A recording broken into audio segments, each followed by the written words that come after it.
මිනිස් ඉතිහාසය පුරාවටම අපි මොනවද වෙළඳාම් නොකෙලේ?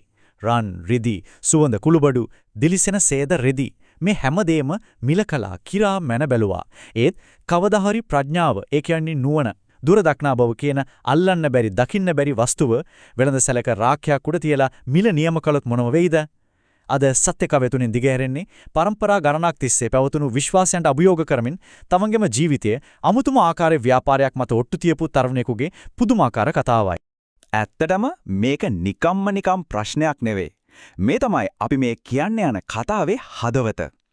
යම් දෙයක වටිනාකම තීරණය වෙන්නේ ඒ භාණ්ඩයේ ස්වරූපයෙන්ද එහෙවත් නැත්නම් ඒකෙන් ලැබෙන ප්‍රතිඵලයෙන්ද?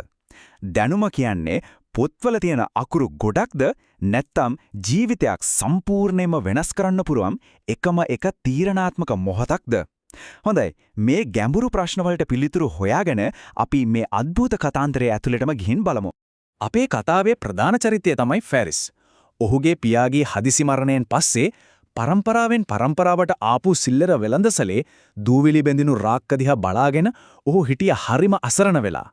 ව්‍යාපාරය බංකොලොත් වෙන්න ඔන්න මෙන්න.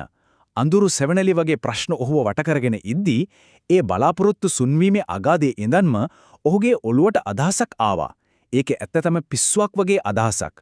මිනිස්සු එළවලු ගන්නවා, පළතුරු ගන්නවා, ඇඳුම් පෙළඳුම් ගන්නවා. ඒත් ඒ මිනිසුන්ට ඇත්තටම අඩුම දේ ඔවුන් නිතරම වැරදි තීරණ ගන්න හේතුව ඒ තමයි ප්‍රඥාව. මම විකුණන්න ඕන මිනිසුන්ට නැතිම දේ. ඔහු Tamanටම තදින් කියාගත්තා. ඉතින් ඔහු තෝරාගත්තේ නොනැති අයට වඩා අනුවන ක්‍රියාවලට ප්‍රසිද්ධ වෙච්ච නගරයක්. ඔහු කඩේ දූවිලි පිස දාලා පරණ බඩු ඔක්කොම අයින් කරලා ආයමත් විවෘත කළා. හැබැයි ඒ කඩේ තිබුණේ එකම එක දෙයයි. ඒ තමයි දොරටුවට උඩින් එල්ලපු ලීපුවරුවා. බොහොම සරලව ඒක ලියලා තියෙනවා විකිණීමට ප්‍රඥාවට කේදා. නගරේ මිනිස්සු ඒ පෝරුව දිහා බලලා හයියෙන් hina වුණා. මේකට නම් හොඳටම පිස්සු වෙදිලා. ඕන් එකිනෙකාට මුමුණ ගත්තා. බඩගින්න වෙන්ඩි වෙලා මොලේ අවුල් වෙලා වෙන්නේ නැති. ඒත් ෆරිස් කිසිම දෙයක් ගණන් ගත්තේ නැහැ. ඔහු නොසලී බලාගෙන හිටියා නියම පාරිභෝගිකයා එනකම්. දවස් ගණනාවක්ම ගෙවිලා ගියා. සමච්චල් කරන මිනිස්සු ඇවිත් ගියා මිසක් එකම එක ගනුදෙනුවක්වත් සිද්ධ වුණේ නැහැ. අන්තිමේදී දවසක දූවිලි බැඳුණු දොර සද්දයක් එක්ක ඇරුණා. ඇතුළට ආවේ තරුණයෙක්. ඔහුගේ මුහුණේ තිබුණේ අවංක බවක්. ඒත් එක්කම පොඩි ව්‍යාකූල බැල්මක්. ඉතින් මේ තමයි ඒ මොහොත. කතාවේ ගමන් මඟ සම්පූර්ණයෙන්ම වෙනස් කරන්න ඒ පළවෙනි ගනුදෙනුව සිද්ධ වෙන මොහොත. ඇතුළට ආවේ මුනීර්. නගරයේ හැමෝම දන්න හිත හොඳ වුණාට ටිකක් නුවණ මදි තරුණයෙක්. ඔහු ෆාරිස් දිහා බැලුවා. ඇත්තකම මෙතන ප්‍රඥාව විකුණනවද? මුනීර් හරිම අවංකව ඇහුවා. ෆාරිස් ඔළුව වනලා කිව්වා, "ඔව්. මිල අනුව ප්‍රඥාවේ ප්‍රමාණය වෙනස් වෙනවා." මුනීර් තමන්ගේ සාක්කුවට අත දාලා එක දිනාර් කාසියක් එළියට ගත්තා. "මටයි මගේ තාත්තටයි දෙන්නටම හරියන ප්‍රඥාවක් මේ දිනාරයකට දෙන්න පුළුවන්ද? මගේ තාත්තා හරිම මසුරුයි. ඒ නිසා එයාට ප්‍රයෝජනවත් වෙන දෙයක්ම වෙන්න ඕන." ෆරිස් ඒ දිනාර් කාසිය තමන්ගේ අතට ගත්තා. ඒ ලෝහේ බර, ඒකේ වටිනාකම අතට දැනෙද්දී ඔහු කෙලින්ම මුනීර්ගේ ඇස් දෙක දිහා බැලුවා. මේ තමයි ඔහුගේ අමුතුම ව්‍යාපාරයේ පළවෙනි ආදායම. මේ එකම එක කාසිය මත ඔහුගේ මුළු අනාගතයම රැඳිලා තිබුණා. ෆාරිස් හරිම සාන්සුන් කටහඬකින් මෙහෙම කිව්වා. "හොඳින් අහගන්න. ඔයාට මම දෙන උපදේශය තමයි දෙන්නෙක් රණ්ඩු වෙන තැනක නිකන් නතර වෙලා බලාගෙන ඉන්න එක නෝනක්කාර වැඩක් නෙවෙයි. මේක ඔයාට විතරක් නෙවෙයි, අනවශ්‍ය ප්‍රශ්නවලට සල්ලි වියදම් කරන්න අකමැති ඔයාගේ පියාටත් එක වගේම වටිනවා." මුනීර් ඒක අහගෙන හිටියා. ඒක හරිම සරල දෙයක්. ඒත් ඔහු ඒක හිතට ගත්තා. මුනීර් හරිම සතුටින් ගෙදර දිව්වා. තාත්තේ මම අපිට ප්‍රඥාව අරගෙන ආවා." ඔහු හයියෙන් කෑ ගැහුවා. ඔහුගේ මසුරු පියා මොකද්ද කීයක් වේදන් කළාද කියලා ඇහුවා. "දීනාර එකයි." මුනීර් ආඩම්බරෙන් කිව්වා. "මොකද්ද ඒකට ලැබුණේ?" පියාණෝ ඉවසිල්ලෙන් ඇහුවා.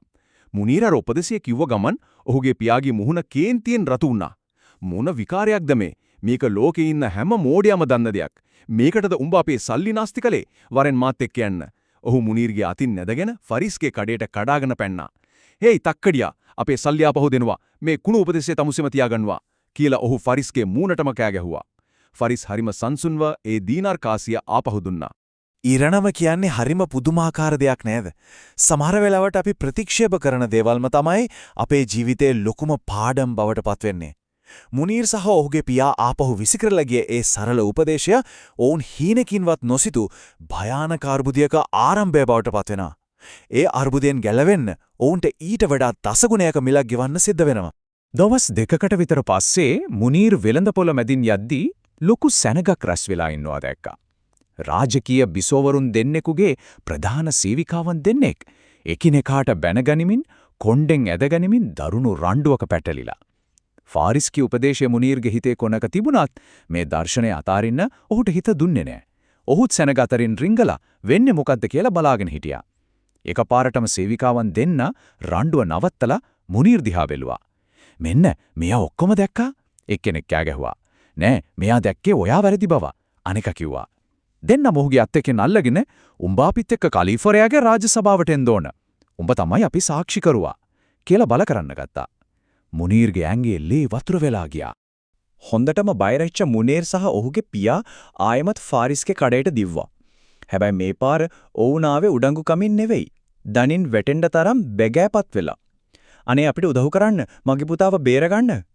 පියා බැගෑපත් වුණා. ෆාරිස් ඔවුන් දිහා සංසුන්ව බැලුවා. දැන් ප්‍රශ්නේ ලොකුයි. ඒ නිසා ප්‍රඥාවේ මිලත් වැඩි. දීනාර් 10ක්. වෙව්ලන දෑතින් ඒ මසුරු පියා තමන්ගේ මුදල් පසුම්බියෙන් දීනාර් 10ක් ගණන් කරලා දුන්නා. එක දීනාරයක ඉතිලි කරගන්න ගිහින් දැන් 10 ගුණක් ගෙවන්න සිද්ධ වෙලා. ෆාරිස් මෙහෙම කිව්වා බය වෙන්න දෙයක් නැහැ. හෙට රාජසභාවට ගියාම කවුරු මොන ප්‍රශ්නයක් ඇහුවත් පිස්සෙක් වගේ හැසිරෙන්න. තීරුමක් නැති දේවල් කියවන්න, සභාවේ එහා මෙහා දුවන්න. එතකොට කාටවත් ඔලාගේ සාක්ෂිය වළංගු සාක්ෂියක් විදිහට පිළිගන්න බැරි වෙනවා. මේක හරිම අවදානම් උපායක් වුණත් ඒ වෙලාවේ වෙන කරන්න දෙයක් තිබුණේ නැහැ. මුනීර් ෆාරිස් කිපු විදිහටම කළා. ඔහුගේ රංගනය කොච්චර සාර්ථක වුණාද කියනවනම් කලිෆරයා ඔහුව සභාවෙන් එළියට දාන්න නියෝගය කළා. ප්‍රශ්නේ විසඳුණා කියලා වුන් හිතුවත් ඒ රාත්‍රියම වුන්ගේ හිතට ඊටත් වඩා ලොකු බියක් ඇතුළු වුණා.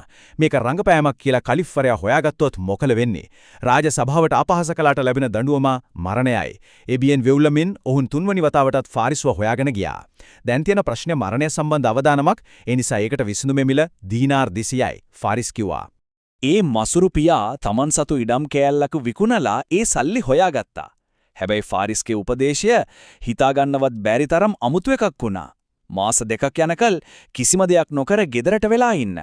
මාස 2කට පස්සේ කලිෆරයාව මුණ ගැහිලා වෙච්ච හැමදේම ඇත්ත ඇති සැටියෙන් පාපොච්චාරණය කරන්න. අවුන් පුදුම වුණත් ඒ උපදේශය පිළිපැද්දා. මාස 2කට පස්සේ මුනීර් කලිෆරයා ඉදිරියට ගිහින් Taman දීනාර් එකකට ප්‍රඥාව ගත්ත තැන ඉඳන් වෙච්ච හැමදේම කිව්වා. ඒ කතාව අහපු කලිෆරයාට කේන්ති යනව වෙනුවට ඇති උනේ පුදුම හිනාවක්. ඔහුට මේ ප්‍රඥාව විකුණන වෙලින්දා ගැන ලොකු කුතුහලයක් ඇති වුණා. දැන් කතාවේ ගමම් මග සාමාන්‍ය මිනිසුන්ගෙන් මිදිලා රටේ පාලකයා වෙතටම යොමු වෙනවා. මුනීර්ගේ කතාවෙන් පුදුමයට පත්තුණු කලිෆරයා මේ අසාමාන්‍ය වෙලෙන්දාව පෞද්ගලිකවම මුණ ගැහෙන්න තීරණය කරනවා. මේ තමයි ෆාරිස්ගේ ප්‍රඥාවේ සැබෑම වටිනාකම තීරණය වෙන අවසාන පරීක්ෂණය. බලවතා ඉදිරියේ ඔහුගේ වචනවල මිල කීය වේවිද?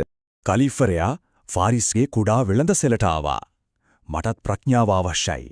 මගේ මුළු රාජධානියම ආරක්ෂා කරගන්න පුළුවන්. මගේ ජීවිතය බේරගන්න පුළුවන් වටිනාම උපදේශය මට දෙන්න. ඒකේ මිල කීයද? ෆාරිස් මොහොතක් කල්පනා කරලා කිව්වා රජතුමනි ඒ වගේ උපදේශයක මිල දීනාර් 20000යි. ඒකේ ඇදහිය නොහැකි තරම් විශාල මුදලක් වුණත් කලිෆරයා ඒ මුදල ගෙවන්න නියෝග කළා. රන් දීනාර් පෙරවූ බරම්මලු 20ක් ෆාරිස්ගේ පාමුලට ඇබුවා. හැමෝම බලාගෙන හිටියේ ෆාරිස් මොන වගේ ගැඹුරු සංකීර්ණ උපදේශයක් දෙවිද කියලා. ෆාරිස් රන් පත්‍රයක ඒ උපදේශය ලියලා කලිෆරයාට දුන්නා. එහි තිබුණේ එකම එක වාක්‍යයයි. කිසිම දෙයක් ඒ ගැන හොඳින් හිතලා සලකා බලන්නේ නැතුව කරන්න එපා. කලිෆරයා ඒක කියවලා hina වුණා. ඒත් ඔහු ඒ වචන ටික තමන්ගේ හිතේ ගැඹුරුම තැනක තැන්පත් කරගත්තා. කාලය ගෙවිලා ගියා. ඒ සරල උපදේශය කලිෆරයාගේ ජීවිතේම කොටසක් බවට පත් වුණා. ඔහු ගන්න හැම තීරණයකටම කලින් ඒ වචන ටික සිහිපත් කළා. ඒත් ඔහු දැනගෙන හිටියේ නෑ. දීනාර් 20000ක් දීලා ඔහු මිලදී ගත්තේ නිකම්ම උපදේශයක් නෙවෙයි, තමන්ගේ ජීවිතේම බව. ඒ පාඩම ජීවිතයත් මරණයත් අතර තීරණාත්මක තත්පර කීපයකදී ඔහුව බේරගන්න නිමිතව තිබුණා. රාජ සභාවේ බලයට කෑදර ද්‍රෝහි වංශාධිපතිය කලිෆරයාට විරුද්ධව කුමන්ත්‍රණය කළා. ඔහු කලිෆරයාගේ විශ්වාසවන්තම රාජකීය වෛද්‍යවරයාට අල්ලස් දීලා බිය ගන්වලා තමන්ගේ පැත්තට නම්මගත්තා. ඔවුන්ගේ සැලැස්ම වුණේ කලිෆරයාගේ අසනීප වූ දවසක ඖෂධයට මාරාන්තික වසක් කලවම් කරලා දෙන එකයි. ඉතින් ඒ දවස උදා වුණා. කලිෆ්වරයාට අසනීප වුණා. වෛද්‍යවරයා වස්ස කලවම් කරපු ඖෂධයේ අඩංගු කුසලානය රැගෙන ආවා. කලිෆ්වරයා ඒක බොන්න අතට ගත්තා විතරයි ෆාරිස්ගේ උපදේශය ඔහුගේ හිතේ විදුලියක් වගේ කෙටුවා. කිසිවක් නොසිතා කිසිවක් නොකරන්න. ඔහු මොහොතකට නතර වුණා. ඔහු වෛද්‍යවරයාගේ මුහුණ දිහා බැලුවා. ඔහුගේ දෑත් වෙවුලනවා. නලල දාඩියෙන් තෙත්තෙලා. ඔහු ඇස් දිහා කෙලින් බලන්නේ නැහැ. කලිෆ්වරයාට තේරුණා යම්කිසි වැරද්දක් තියෙනවා කියලා. වෛද්‍යතුමනි, ඔබ මේ ඖෂධය ගැන කොතරම් විශ්වාස කරනවාද කියනවනම් මට කලින් ඔබට මේන් උගුරක් බොන්න පුළුවන්ද? ඔහු හරිම සංසුන්ව ඇහුවා. වෛද්‍යවරයාගේ මුහුණ සුදුමෙලි වෙලා ගියා. ඔහු බිම දනින් වැටි සියල්ල පාපොච්චාරණය කළා. එකම එක මොහොතක නැවතී සිතා බැලීම. ජීවිතයක් බේරාගත්තා. රාජධානියක් බේරාගත්තා. දැන් මේ කතාවේ චරිතවලට ඔවුන්ගේ ක්‍රියාවලට සරිලන ප්‍රතිඵල ලැබෙන වෙලාව. ප්‍රඥාවේ සැබෑ වටිනාකම කිසිම ධනයකින් මනින්න බැරි බව ලෝකයටම ඔප්පු වන මොහොතම කුමන්ත්‍රණකාරී වංශාධිපතියා සහ ද්‍රෝහී වෛද්‍යවරයා අත්අඩංගුවට අරගෙන ජීවිතාන්තය දක්වා සිරගත කළා. ඊට පස්සේ කලීෆ්වරයා ෆාරිස්ව කැඳවුවා. ඔබ මට වික්කේ උපදේශයක් නෙවෙයි මගේ ජීවිතයයි. මෙවන් ප්‍රඥාවක් තියෙන කෙනෙක් මගේ රාජසභාවේ සිටිය යුතුමයි. ඔහු ෆාරිස්ව තමන්ගේ විශේෂ උපදේශක වංශාධිපතියා විදිහට පත් කළා. ඉතින් මේ කතාව අවසානයේදී අපිට ඉතිරි වෙන්නේ මේ සත්‍යය. දීනාරකට ප්‍රතික්ෂේප කරපු ප්‍රඥාව, දීනාර් 20000කට මිලදී ගත්ත ප්‍රඥාව, ඒ දෙකම එකම මූලධර්මයක් මත පදනම් වෙලා තිබුණා. ඒ තමයි ක්‍රියා කිරීමට පෙර මොහොතක් නතර වී සිටීමේ වටිනාකම. ඒ සරල මොහොත රන් මාලිගාවලටත් වඩා, මුතු මැණික් කඳුවලටත් වඩා වටිනා බව මේ කතාවෙන් ඔප්පු වෙනවා. දැන් මේ කතාව අපිට ගැඹුරින් හිතන්න යමක් ඉතිරි කරනවා. කෙනෙකුගේ ජීවිතයේ හදිසි තීරණයක් ගන්න යන මොහොතක නතර වෙලා එකම එක තත්පරයක් කල්පනා කරලා වෙනත් මගක් තෝරගත්තොත් ඒ නිසා මුළු ඉරණමම වෙනස් වෙන්න පුරුවන් නේද? ඒ එක තත්පරයක නැවතීමක වටිනාකම සමහර විට මුළු ජීවිත කාලයකටම වඩා වැඩි වෙන්න පුළුවන්.